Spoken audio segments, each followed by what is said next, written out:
Hello students, welcome back to my channel Books and Talk. So मैं आप सबका अपने चैनल पे स्वागत करती हूँ एंड आई होप आप लोगों को ये वीडियो पसंद आए।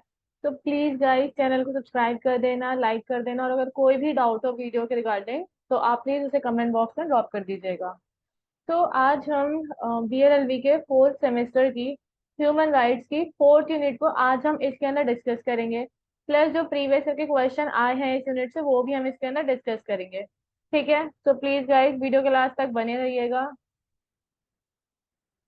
तो हमारे इसमें कंटेंट आज हम ये थ्री जनरेशन डिस्कस करेंगे। ह्यूमन राइट्स की थ्री जनरेशन है: international covenant on civil and political right, international covenant on economic and social and cultural rights, collective rights. हम आज ये तीनों जनरेशन ह्यूमन राइट्स की इसमें डिस्कस करेंगे। ठीक है। सो अब हम बात करेंगे international covenant on civil and political right. तो एक सेकेंड, ये जो है ये पार्ट है हमारा international bill of human rights का। ठीक है, along with the universal declaration of human rights. ये इंटरनेशनल बिल का एक पार्ट है जब universal declaration of human rights आई थी उसके साथ का। तो international covenant on civil and political rights is monitored by United Nation human rights commission. तो जो हमारे आईसीसीपीआर है, मतलब जो इंटरनेशनल कोवेनेंट है हमारे सिविल एंड पॉलिटिकल राइट्स को लेके, वो मॉनिटर करे जाते हैं यूएनएचआरसी के द्वारा। मतलब United Nation human rights commission के द्वारा ये जो है मॉनिटर करे जाते हैं। ठीक है। It has its effect on UDHR. इसका जो इफेक्ट है वो universal declaration of human rights में इसका इफेक्ट है। ठीक है। तो बेसिकली जो हमारा ये पार्ट है ये हमारे इंटरनेशनल जो ह्यूमन राइट्स का बिल था ये उसका पार्ट है हमारे covenant civil and political rights के। ठीक है, इसको मॉनिटर कौन करता है? इसको यूएनएचआर से मॉनिटर करता है और इसका इफेक्ट हमारा universal declaration of human rights में दिया गया है। ठीक है। तो ये हमारा अडॉप्ट हुआ था 16 दिसंबर 1966 में, अडॉप्ट हुआ और ये फोर्स में आया 27 मार्च 1976 में, ये फोर्स में आया। इसके अंदर 53 आर्टिकल्स हैं और उन 53 आर्टिकल्स को 6 पार्ट में डिवाइड करा गया है। ठीक है, और जो स्टार्टिंग है first second and third part है वो राइट्स के बारे में, काफी जो राइट्स और जो फ्रीडम है उसके बारे में बात करते हैं। And four five and six जो इसके पार्ट हैं वो रियलाइजेशन की बात करते हैं और उनके राइट्स की। ठीक है, तो फोर फाइव एंड सिक्स जो पार्ट हैं वो रियलाइजेशन की बात करते हैं उनके राइट्स की। ये आ रहा है। ठीक है, आई होप आपको इतनी सी बात समझ में आई हो इसके बारे में। तो इसकी जो हमारा पार्ट फर्स्ट है वो जनरली बात करता है वन से लेकर 1 3 एंड 5 तक। हमारा पार्ट फर्स्ट बात करता है, ये डील करता है right of self determination including right to move freely and determine their political status. जो हमारा फर्स्ट पार्ट है वो बेसिकली सेल्फ डिटर्मिनेशन की बात करता है। ठीक है, राइट ऑफ सेल्फ डिटर्मिनेशन की बात करता है। इंसान के पास राइट है कि वो फ्रीली मूव कर सकता है और अपने पॉलिटिकल स्टेटस को डिटरमाइन कर सकता है और अपने सोशल एंड कल्चरल गोल्स को वो खुद मैनेज कर सकता है और अपने रिसोर्सेज को भी। ठीक है, तो फर्स्ट जो हमारा इसका फर्स्ट पार्ट है वो इसी बारे में बात करता है, सेल्फ डिटर्मिनेशन की फर्स्ट पार्ट हमारा बात करता है। ठीक है। अब बात करते हैं पार्ट सेकंड। पार्ट सेकंड के अंदर हमारा आर्टिकल 4 आता है जो कि बात करता है इक्वल राइट्स की। Stipulated rights and obligation of the state parties. It includes obligation of state to adopt necessary steps to adopt laws and legislative measures to give effect to the covenant rights. ये बात करता है कि ये state को obligation लगाता है कि स्टेट जो है नेसेसरी जो स्टेप्स है या नेसेसरी जो लॉज हैं और जो मेजर लेजिस्लेटिव मेजर्स हैं उन सबको अडॉप्ट करे, ताकि जो हमारे कोवेनेंट्स के अंदर जो राइट दिए गए हैं वो इफेक्टिवली जो है काम करे जा सके, ताकि वो मैन हो वुमेन हो उन सबको मिले जा सके, राइट्स अच्छे से उन्हें मिले जा सके। क्योंकि राइट्स का मतलब ही तब है ना जब उसकी कोई रेमेडी हो। ठीक है, तो बेसिकली ये यही बात करता है कि स्टेट के ऊपर नेसेसरी ऑब्लिगेशन लगाता है कि स्टेट जो है यार लॉज को अडॉप्ट करे। ठीक है, लेजिस्लेटिव मेजर्स बनाए ताकि जो कोवेनेंट है उनको कोवेनेंट को इफेक्टिवली जो है अडॉप्ट करा जा सके और इक्वल राइट्स दे मेन को और वुमेन को। ठीक है, क्योंकि जब जब इफेक्टिव लेजिस्लेटिव मेजर्स होंगे तभी तो, अगर राइट्स वायलेट होगा तभी तो होगा ना कुछ। अब अगर राइट दे दिया जाए और उसका वॉयलेशन कोई लॉ ही से नहीं है तो क्या फायदा। तो इसलिए उसी चीज की बात की गई कि लेजिस्लेटिव मेजर्स निकाले जाए। ठीक है, आई होप आपको ये चीज समझ आई हो। अब बात करते हैं पार्ट थर्ड की। ये हमारे को सब्सटेंटिव राइट्स की बात करता है। 6 से 27 में ये डील करता है। ये डील करता है स्पेसिफिक राइट्स के अंदर।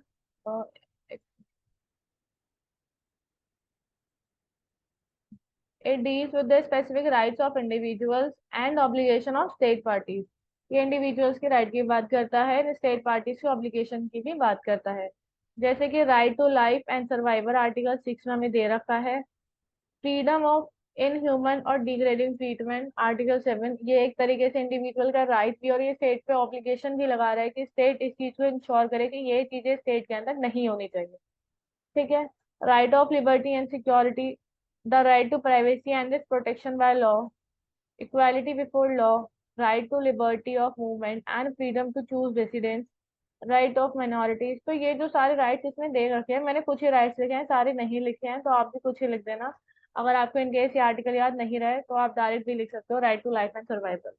ठीक है। सो ये बेसिकली जो राइट्स है ये इंडिविजुअल को भी दिए गए हैं, प्लस ये स्टेट के ऊपर ऑब्लिगेशन भी लगाते हैं कि स्टेट इसको सिक्योर करे। ठीक है। तो ये हमारे कुछ सब्सटेंटिव राइट हैं जो हमें दिए गए हैं पार्ट थर्ड के अंदर, जो हमारे 6 से 27 तक हैं।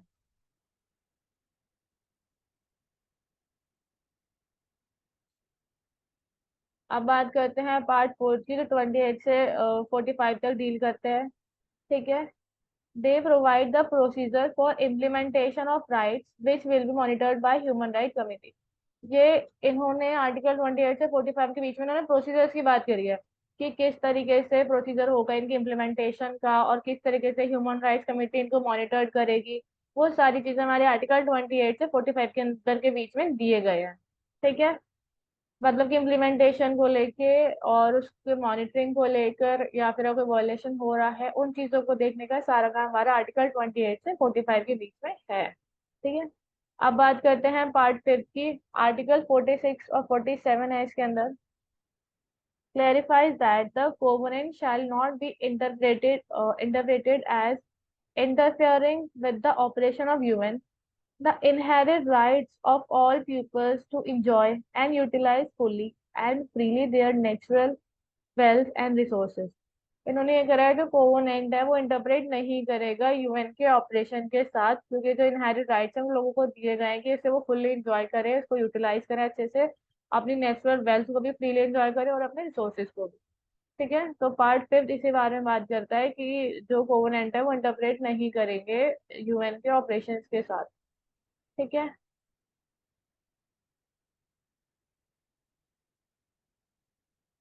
पार्ट सिक्स इसकी बात करता है। 48 से 51 तक हमारा पार्ट सिक्स डील करता है। ये डील करता है deal with the formalities of the ratification and implementation of covenant. ये बात कर रहा है कि जो कंट्रीज ने उसको रेटिफाइड करा है और उसको जो इम्प्लीमेंट करा है उस चीज को लेके आर्टिकल 48 से 51 में बात करी जा रही है। ठीक है। तो ये हमारे सिक्स पार्ट्स में डिवाइड था। आई होप आपको ये पार्ट समझ में आए हो और आर्टिकल आपको इस तरह से समझ में आए हो, क्योंकि इस यूनिट से एक ही क्वेश्चन आया है, डायरेक्ट ही क्वेश्चन आया है इस यूनिट से। ठीक है। अब बात करते हैं ऑब्जेक्टिव ऑफ आईसीसी पीआर। इसके ऑब्जेक्टिव्स क्या है?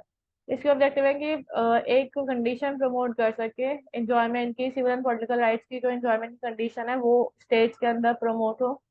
ठीक है। To provide an effective remedy to create binding effect, लोगों को इफेक्टिव रेमेडी दी जाए और लोगों के पास एक बाइंडिंग इफेक्ट क्रिएट करा जाए। और ये इसलिए भी है क्योंकि यार लोगों को सारे राइट्स दिए जाए ताकि वो अपनी लाइफ को अच्छे से एंजॉय कर सके। तो ये सारे इसकी ऑब्जेक्टिव है कि लोगों को फ्रीडम और राइट्स दिए जाएं। ठीक है। तो बेसिकली ये इसके कुछ ऑब्जेक्टिव्स हैं।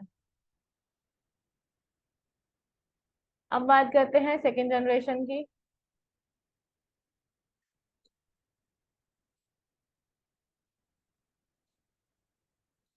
तो सेकेंड जनरेशन बात करता है international covenant on economic social and cultural rights की बात करता है हमारी सेकेंड जनरेशन।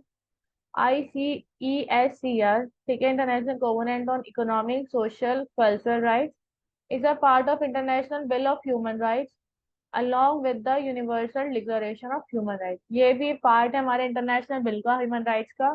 किसके साथ? Universal declaration of human rights के साथ।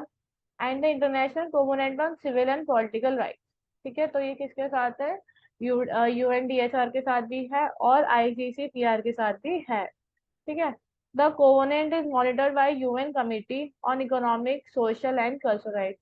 तो ये जो कोविनेंट है ये कौन मॉनिटर करता है? ये economic social and cultural committee एक बनाई गई है यूएन के द्वारा, वो इसको मॉनिटर करते हैं। ठीक है। ICESCR has this root in the same process led to the UDHR. तो इसकी जो रूट है वो यूडीएचआर के साथ ही है, जो universal declaration of human rights आया था, तो इसकी रूट वहीं से स्टार्ट हुई थी, इसका प्रोसेस ही वहीं से ही स्टार्ट हुआ था। ठीक है। It is the second document that talks about international human rights. ये हमारी एक सेकंड डॉक्यूमेंट है जो ह्यूमन राइट्स को लेकर बात करती है। ठीक है। फर्स्ट तो ह्यूमन राइट्स की है ही ऑलरेडी, और सेकंड ये है।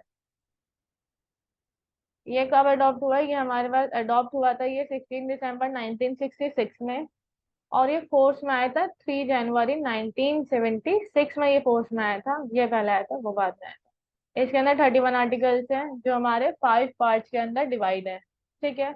गाइस, अगर आपको यहाँ तक वीडियो समझ में आई है, कोई भी डाउट हो तो प्लीज उसे कमेंट बॉक्स में ड्रॉप कर दीजिएगा। एंड प्लीज गाइस मेरे चैनल को सब्सक्राइब कर दीजिए, it's my humble request to you. एंड अगर किसी को कोई भी नोट चाहिए हो इस यूनिट के रिगार्डिंग, तो नीचे आपको मेरे इंस्टा आईडी मिल जाएगी डिस्क्रिप्शन में, वहां पे आप मुझे मैसेज कर दीजिएगा। अब बात करते हैं ये हमारा 5 पार्ट्स में डिवाइड है। बात करते हैं पार्ट फर्स्ट की, जो आर्टिकल 1 है हमारा। deals with the right of self-determination, including the right to freely determine their political status and pursue their economic, social, and cultural goals and manage of their own resources.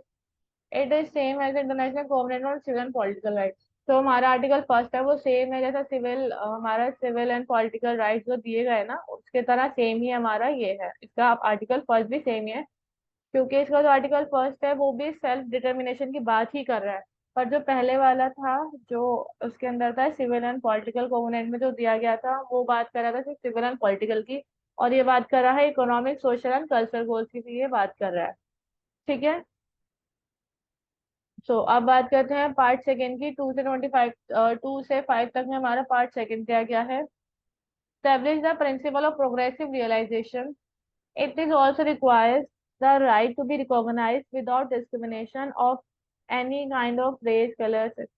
ये एक progressive realisation की बात करता है। ये बात करता है कि कोई भी इंसान किसी भी ग्राउंड पर डिस्क्रिमिनेट नहीं होना चाहिए। ठीक है। ये बात करता है जो हमारे जो राइट्स हैं वो रिकॉग्नाइज होने चाहिए, सब लोगों के लिए रिकॉग्नाइज होने चाहिए बिना किसी डिस्क्रिमिनेशन के। ठीक है। आई होप आपको ये चीज समझ आई हो। अब बात करते हैं इसका पार्ट थर्ड, हमारे कुछ राइट्स की बात करता है। पार्ट थर्ड के अंदर हमें राइट्स दे रखे हैं, जैसे कि right to work, right to just and favourable condition of work, right to form and join union trade, right to social security, right to physical and mental health and many more. तो ये कुछ article 6 से लेके 15 तक के जो article है हमारे पार्ट थ्री के अंदर दिए गए हैं, ये कुछ इसके आर्टिकल्स हैं। ठीक है। अब बात करते हैं पार्ट फोर्थ की। ये 16 से 25 के बीच में डील करता है। आ गया। Governs and reporting and monitoring of the covenant and step taken by the parties to implement it. ये उस चीज के ऊपर रिपोर्ट करता है, उस चीज को गवर्न करता है। ये बात करता है जो कोवेनेंट है उसके लिए पार्टीज ने जो इम्प्लीमेंटेशन करा है उस चीज को गवर्न करता है और उस चीज की रिपोर्टिंग करता है। ठीक है। सो बेसिकली ये सारा मॉनिटरिंग का काम करता है कोवेनेंट का, कि किस तरीके से जो पार्टीज है मतलब जो स्टेट्स हैं वो इसे किस तरीके से इम्प्लीमेंट कर रही हैं। ठीक है। तो ये उस बारे में डील करता है। अब बात करते हैं पार्ट फिफ्थ। तो पार्ट फिफ्थ हमारे 26 से 31 के बीच में है। ये बात करता है govern ratification, entry into force and amendment of the covenant. ये बात करता है कि जो जो कंट्रीज ने इसको रेटिफाइड करा है उसके बारे में बात करता है, और जो अमेंडमेंट इसके अंदर करे जाए या कोई अमेंडमेंट फोर्स में लाया जाए कोवेनेंट के रिगार्डिंग, या कोई चेंजेस करे जाए कोवेनेंट में, तो वो जो सारा प्रोसीजर है चेंजेस से लेके अमेंडमेंट करने तक का या फिर किसी को रेटिफाइड करने का, तो ये जो सारा प्रोसेस है ये हमारा पार्ट फिफ्थ इसमें डील करता है। ठीक है। आई होप आपको ये चीज दो आपको जनरेशन समझ आई होगी अभी तक। नहीं भी समझ आई तो प्लीज कमेंट में अपना डाउट आप लोग ड्रॉप कर दीजिएगा, वहां आपका डाउट क्लियर हो जाएगा। अब बात करते हैं कलेक्टिव राइट्स क्या होते हैं। Third generation is also known age group right. Third generation को हम ग्रुप राइट्स के नाम से भी जानते हैं। अगर गलती से ये आ जाए और you understand by group rights तो वो कलेक्टिव राइट्स की बात हो रही है, इन केस अगर आ जाए तो। These are the rights which benefited all pupils of all groups. May be benefited. इससे क्या होता है, जो कलेक्टिव राइट है ना, इससे जो भी ग्रुप है लोगों के वो सब इससे बेनिफिटेड होते हैं, उन सबको इनसे बेनिफिट मिलता है। ठीक है। These are the right which do not vest in और exercise by an individual alone. ये जो राइट्स होते हैं वो खाली इंडिविजुअल के द्वारा एक्सरसाइज नहीं करे जाते, ये पूरी जो कम्युनिटी होती है या फिर जो पूरा ग्रुप है उनके द्वारा ये एक्सरसाइज करे जाते हैं। ठीक है। The concept of collective right emerged because individual rights do not guarantee the adequate protection for indigenous people. ये जो हमारे कलेक्टिव राइट का कॉन्सेप्ट है ये इससे लाया गया क्योंकि जो इंडिजीनियस पीपल थे उनको प्रॉपरली राइट्स नहीं मिल पा रहे थे। ठीक है, उनको प्रॉपर प्रोटेक्शन नहीं मिल पा रही थी, इसलिए कलेक्टिव राइट्स लाया गया। ये जो राइट है ये प्रिजर्व करता है माइनॉरिटीज के राइट को। It preserve the right of minorities, तो जो भी माइनॉरिटीज के राइट हैं उनको ये प्रिजर्व करते हैं। ठीक है। अब बात करते हैं काइंड ऑफ कलेक्टिव राइट, कितने काइंड के हमारे पास कलेक्टिव राइट्स हैं इसमें अब हम इस बारे में बात करेंगे। राइट टू सेल्फ डिटर्मिनेशन, उनके पास राइट है राइट टू सेल्फ डिटर्मिनेशन का, कि वो खुद कर सकते हैं, उन्हें जो करना है उनको कोई ऐसी रोक टोक नहीं होगी, खुद का वो अपना स्टेटस परस्यू कर सकते हैं या फ्रीडम है उनके पास। ठीक है। Right to safe environment, right to speak one's native language. ठीक है। Right to indigenous people, the right to autonomous self government for minority group. तो ये सारे कलेक्टिव राइट्स माइनॉरिटीज को दिए गए हैं ताकि उनको प्रोटेक्ट किया जा सके, इसलिए ये राइट्स उन्हें दिए गए हैं। ठीक है। आई होप आप लोगों को इतनी चीजें समझ आई हो। गाइस कोई भी डाउट हो तो प्लीज कमेंट बॉक्स में ड्रॉप कर दीजिएगा। अब बात करते हैं प्रीवियस ईयर के क्वेश्चन क्या क्या आए हैं। ठीक है। तो सबसे पहला है the covenant on civil and political rights incorporated the traditional human और फंडामेंटल राइट्स। तो पहले बात ये कर रहे थे, कोवेनेंट है हमारा सिविल एंड पॉलिटिकल राइट्स का, वो इनकॉर्पोरेट करता है हमारे ट्रेडिशनल ह्यूमन और फंडामेंटल राइट्स को। ऑफ कोर्स जो हमारे सिविल एंड पॉलिटिकल राइट्स जो हमारे दिए गए हैं वो सारे हमारे फंडामेंटल राइट्स तो हैं, वो हमारे ट्रेडिशनल राइट्स ही तो हैं कोवेनेंट के अंदर।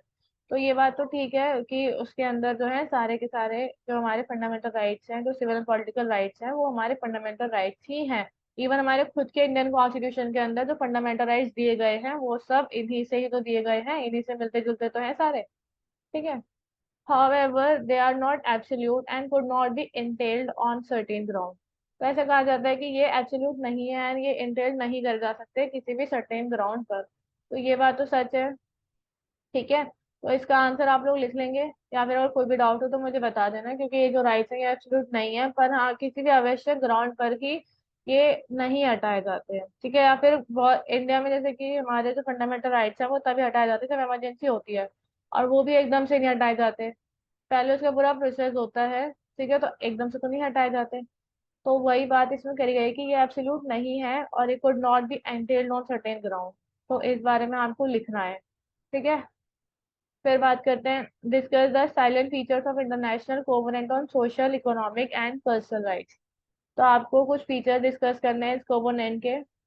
How those rights reflect in the constitution, और ये राइट्स हमारे कॉन्स्टिट्यूशन में कैसे रिफ्लेक्ट करते हैं आपको इस बारे में लिखना है। अब जो मैंने social economic and cultural rights हैं आर्टिकल 20 में दिए गए हैं, 21 में दिए गए हैं, तो वो चीज़ आप कर सकते हो, जैसे एबोलिशन ऑफ अनटचेबिलिटी, जो हमारा पूरा आर्टिकल दिए गए हैं कॉन्स्टिट्यूशन के अंदर, वो चीज़ें आप इसके अंदर मेंशन कर सकते हैं। ठीक है। आई होप ये आप कर लेंगे, ये आपका क्लियर होगा।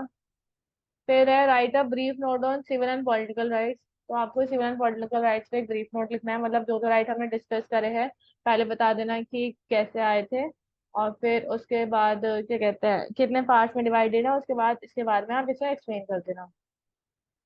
फिर है write a note on collective rights. Collective rights का आपको एक नोट लिखना है, तो आप वही लिख दीजिएगा जो हमने भी टीचर स्टडी करा है।